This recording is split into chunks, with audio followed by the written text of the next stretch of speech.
बहुत समय पहले मीनापुर छोटे से गांव में ममता नाम की बहुत ही गरीब औरत अपने बेटे लोकेश के साथ एक छोटे से घर में रहती थी। ममता दूसरों के घरों में खाना बनाने का काम किया करती थी, जिससे घर का गुजारा होता था। एक दिन ममता लोकेश से कहती है, लोकेश बेटा, जा भानु भैया की दुकान से घर का राशन ले आ। अगर वो पैसे मांगे तो कह देना कि पैसे अगले महीने दे देंगे। ठीक है माँ, मैं अभी राशन ले आता हूँ। लोकेश भानु की दुकान पर राशन लेने पहुँच जाता है। वो भानु से कहता है, भानु भैया, माँ ने राशन मंगाया है। उन्होंने कहा है कि पैसे अगले महीने दे देंगे। तुमने मुझे क्या समझ रखा है जो मुंह उठाए उधार लेने चले आते हो यहाँ? अरे उधार की वजह से मेरी दुकान बंद होने की कगार पे है। अभी तुमने पहले के पैसे दिए नहीं है और उधार लेने चले आए। देखो भाई, मैं उधार का कोई सामान नहीं दे सकता। भानु दुकानदार की ये बात सुनकर लोकेश अपने घर की ओर चल पड़ता है और वो सोचने लगता है, मैं कितना अभागा हूँ जो 2 वक्त के खाने के लिए पैसे नहीं जुटा सकता। माँ किस तरह दूसरों के घरों में काम करती है। अब मुझसे उनका दुख देखा नहीं जाता। बेचारी कब तक दूसरों का काम करती रहेंगी। मुझे कोई काम जरूर करना होगा। शायद अब वक्त आ गया है कि मुझे अपनी जिम्मेदारी संभालनी होगी, ताकि मैं अपनी माँ को इस स्थिति से निकाल सकूं और उनकी जिंदगी में थोड़ी खुशियां ला सकूं। लोकेश ये सोच ही रहा था, तभी उसकी नजर एक ऋषिवर पर पड़ी। ऋषिवर ने लोकेश को अपने पास बुलाया और बोले, क्यों उदास हो प्यारे बेटे? तुम्हें देखकर ऐसा लगता है जैसे तुम किसी बड़ी समस्या से जूझ रहे हो। ऋषिवर, मैं एक गरीब लड़का हूँ। मेरे पास कुछ नहीं है, सिर्फ एक सपना है कि एक दिन मैं अपनी माँ की मदद कर सकूं। वो दूसरों के घरों में जाकर काम करती है, फिर भी उन्हें इतने पैसे नहीं मिलते जिससे पूरे महीने का गुजारा हो जाए। मुझे तो समझ में नहीं आ रहा कि मैं क्या करूं। मेरी जिंदगी में आगे क्या होगा। तुम्हारे मन में जो सपना है वो एक दिन जरूर पूरा होगा बेटा। तुम बड़े तकदीर वाले हो। तुम्हारा भाग्य बहुत उज्जवल है। बहुत ही जल्दी ऐसा वक्त आएगा जब हर किसी की जुबान पर सिर्फ तुम्हारा नाम होगा। लेकिन मैं तो केवल एक साधारण सा लड़का हूँ। मेरे पास तो साधन भी नहीं है और ना ही मैं कोई राजा हूँ। फिर हर किसी की जुबान पर मेरा नाम क्यों होगा स्वामी? मैं समझ नहीं पा रहा हूँ कि आप क्या कहना चाहते हैं। इस संसार में हर एक व्यक्ति की कहानी अनोखी होती है और तुम्हारी कहानी अभी शुरू हुई है। इतना कहकर ऋषिवर वहाँ से चले जाते हैं। लोकेश को उनकी कोई भी बात समझ नहीं आती है और फिर लोकेश भी अपने घर चला जाता है। बेटा, तू खाली हाथ क्यों चला आया? मैंने तो तुझे घर का राशन लेने भेजा था। माँ, भानु भैया ने उधार राशन देने के लिए मना कर दिया है। वो कह रहे थे कि मैं तुम्हें और उधारी नहीं दे सकता। तुम्हारे ऊपर पहले के ही बहुत पैसे हैं। कोई बात नहीं बेटा, मैं आज मालकिन से पैसे लेकर आऊंगी। तू भानु का हिसाब कराना। जा तू खाना खा ले। माँ, मैं खाना बाद में खाऊंगा। आप पहले मुझे एक बात बताओ। जब मैं रास्ते में आ रहा था तो मुझे एक ऋषिवर मिले थे। वो कह रहे थे कि मैं बहुत तकदीर वाला हूँ। कुछ ही दिनों में हर किसी की जुबान पर मेरा ही नाम होगा। मैं तो उनकी बात समझ ही नहीं पाया। अगर तुम्हें कुछ समझ में आया हो तो तुम मुझे बताओ माँ। क्या सच में उन्होंने ऐसा कहा? हाँ माँ, उन्होंने ऐसा ही कहा। बेटा, जब तेरा जन्म हुआ था तब भी एक ऋषि ने मुझसे कहा था कि ये तेरा बेटा बहुत भाग्यशाली है, बड़ा होकर ये राजकुमार बनेगा। लेकिन मैंने उनकी बात पर कुछ ध्यान नहीं दिया था। माँ, ये सब फिजूल की बातें हैं। भला एक गरीब माँ का बेटा राजकुमार कैसे बन सकता है? राजकुमार तो राजा का बेटा बनता है। तुम सही कहते हो लोकेश, लेकिन कभी कभी ये भविष्यवाणी सच भी हो जाती है। मैंने खुद अपनी आंखों से भविष्यवाणियों को सच होते हुए देखा है। हमारे गांव में सुनीता नाम की एक औरत ने एक बेटी और बेटे को जन्म दिया था। उन बच्चों की खुशी में उस औरत के पति महेंद्र ने आसपास के सभी गांवों में दावत की थी। वो औरत भविष्यवाणी में बहुत विश्वास करती थी, इसलिए उसने अपने बच्चों का भविष्य पूछने के लिए एक ऋषि को बुलाया। उस ऋषि ने उससे कहा, मैं तुम्हें इन बच्चों का भविष्य नहीं बता सकता और तुम्हारे लिए भी यही बेहतर होगा कि तुम कभी भी इन बच्चों का भविष्य जानने की कोशिश मत करना, वरना तुम्हारा ये खुशहाल जीवन पल भर में दुख में बदल जाएगा। लेकिन ऋषिवर, ऐसा क्या है इन बच्चों के भविष्य में जो आप हमें बताना नहीं चाहते? हमने तो ऐसा कोई पाप नहीं किया है जिसकी सजा इन बच्चों को मिले। कितनी दुआओं के बाद ईश्वर ने हमें ये 2 जुड़वा बच्चे दिए हैं। कृपया करके आप मुझे बताएं, इन बच्चों के भविष्य में क्या लिखा है? ठीक है, अगर तुम अपने बच्चों का भविष्य जानना चाहती हो तो सुनो। तुम्हारा ये बेटा बड़ा होकर अपनी जुड़वा बहन से शादी करेगा। ऋषि की ये बात सुनकर सुनीता के होश उड़ गए। ऐसा कैसे हो सकता है ऋषिवर? भला एक भाई अपनी बहन से कैसे शादी कर सकता है? मैं ये भविष्यवाणी नहीं मानता। तुम झूठ बोल रहे हो। मैं आपकी बातों पर विश्वास नहीं कर सकता। अगर बेटा तुम्हें मेरी बातों पर विश्वास नहीं तो कोई बात नहीं, जब समय आएगा तो तुम सब खुद देख लोगे। इतना कहकर ऋषिवर वहाँ से चले जाते हैं।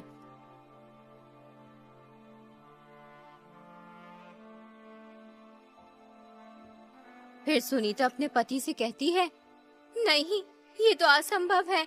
मेरे बच्चे आपस में विवाह नहीं कर सकते। चाहे कुछ भी हो जाए, मैं ऐसा नहीं होने दूंगी। मुझे अपनी बेटी को मरवा देना चाहिए, तभी ये भविष्यवाणी गलत साबित होगी। तुम ये क्या बेहुदा बात कर रही हो? उस आदमी की बातों में आकर तुम इस मासूम की जान लेना चाहती हो? कितने वर्षों बाद ईश्वर ने हमें औलाद का सुख दिया और तुम कह रही हो कि हम इस मासूम बच्ची को मरवा दें? मैं ऐसा नहीं करना चाहती, लेकिन हमें इन भविष्यवाणियों को हल्के में नहीं लेना चाहिए, क्योंकि ये भविष्यवाणियाँ मेरे जीवन में एक महत्वपूर्ण भूमिका निभाती आई हैं। कई बार ऐसा हुआ है जब मैंने इनकी अनदेखी की है तो मुझे इसका नुकसान उठाना पड़ा। हमें इन भविष्यवाणियों को गंभीरता से लेना चाहिए, क्योंकि ये सिर्फ शब्द नहीं है बल्कि हमारे भविष्य के संकेत हैं। इसलिए इस भविष्यवाणी को नजरअंदाज करना हमारे लिए सही नहीं होगा। देखो सुनीता, हमें समझदारी से सोच समझकर ही कोई कदम उठाना चाहिए। बताओ अब हमें क्या करना होगा? तुम इस बच्चे को कहीं दूर ले जाकर मार दो। हमें ना चाहते हुए भी ऐसा करना ही होगा। इसी में हमारी भलाई है। अगर भविष्यवाणी सच हो गई तो अनर्थ हो जाएगा। ठीक है, जो आज तक किसी ने नहीं किया वो मैं करूँगा।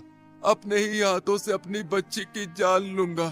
तुम इस बच्ची को किसी कपड़े में लपेट दो जिससे मुझ पर किसी को शक ना हो।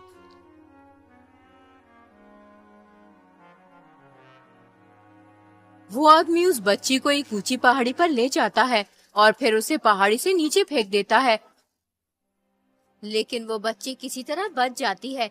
एक अमीर आदमी उस जगह से गुजर रहा होता है, तभी उसकी नजर उस बच्ची पर पड़ती है। अरे वाह, कितनी प्यारी बच्ची है। लेकिन ये बच्ची इस जंगल में क्या कर रही है? इसे यहाँ पर कौन छोड़कर गया होगा? मुझे इसे अपने साथ लेके जाना चाहिए, वरना इसे कोई जंगली जानवर खा जाएगा। वो अमीर आदमी उस बच्ची को अपने घर ले जाता है। अरे कहाँ हो भाग्यवान, जरा जल्दी इधर आओ। ये देखो मेरे साथ कौन आया है। अरे ये किसका बच्चा उठा लाए हैं आप? मैं क्या तुम्हें कोई बच्चा उठाने वाला दिखाई देता हूँ? अरे नहीं, मेरा मतलब वो नहीं जो आप समझ रहे हैं। मेरे कहने का मतलब ये है कि तुम्हें ये बच्चा कहाँ से मिला? ये नन्ही परी मुझे पहाड़ियों वाले जंगल में मिली है। पता नहीं इसे वहाँ पर कौन छोड़ के गया था। मुझे इस बच्ची पर दया आई और मैं उसे उठा के ले आया। ये तुमने बहुत अच्छा किया जिस बच्ची को अपने साथ ले आए। देखो ये बच्ची कितनी सुंदर है, देखने में बिल्कुल चांद का टुकड़ा लग रही है। आज से ये बच्ची हमारे परिवार का हिस्सा है। हम इसे भी अपने बेटे सुहन की तरह ही पालेंगे। अब से हमारे एक नहीं बल्कि 2 बच्चे हैं। यूं ही कई वर्ष बीत जाते हैं। अब वो दोनों भाई बहन बड़े हो चुके होते हैं। अपने बेटे को जवान होता देख सुनीता और उसका पति बहुत खुश होते हैं कि भविष्यवाणी गलत साबित हुई, लेकिन होना तो वही था जो तकदीर में लिखा था।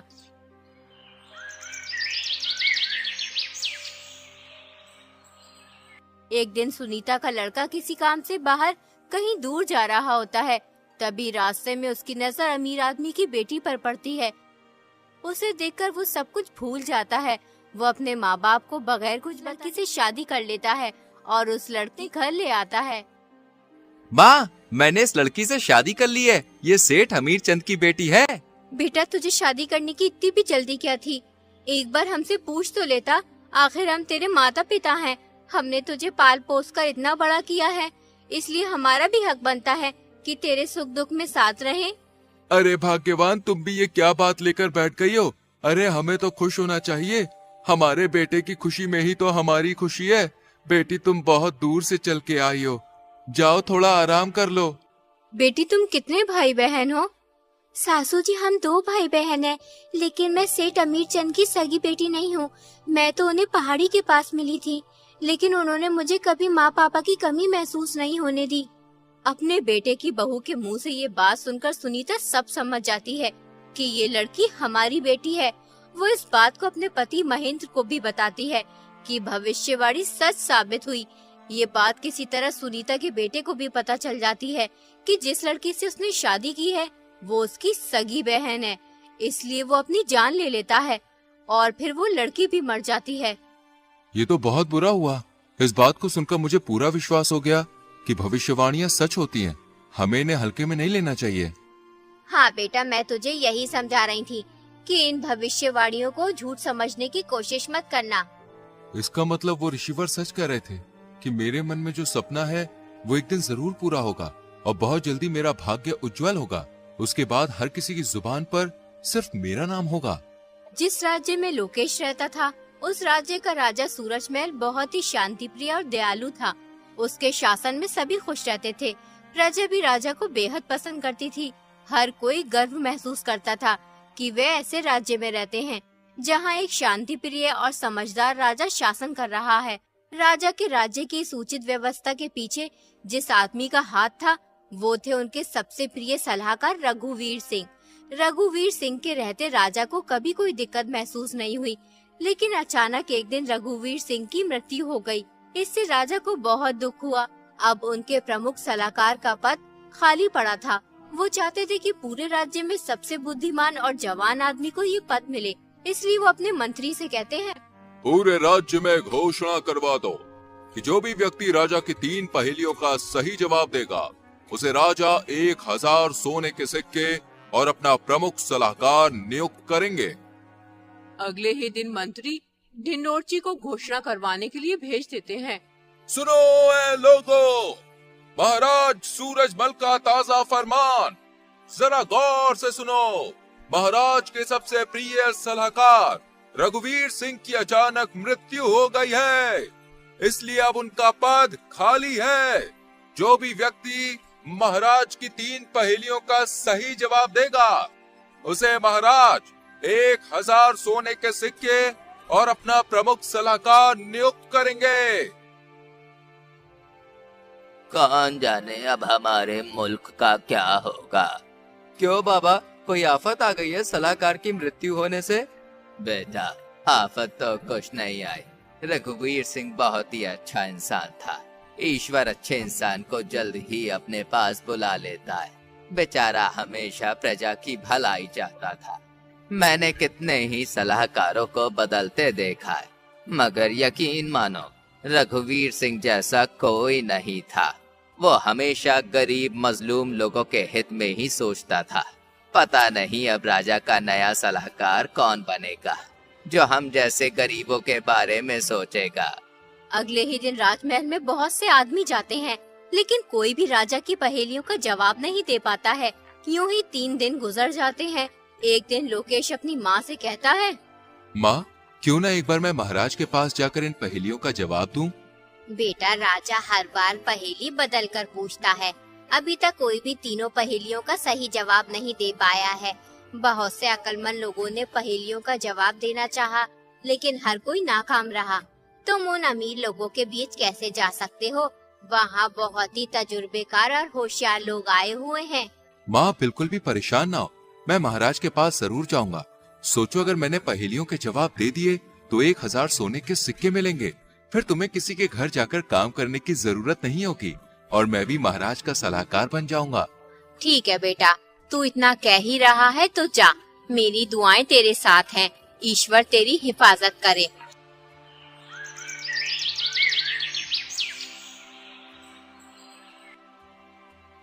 अगले दिन लोकेश राजमहल पहुंच जाता है।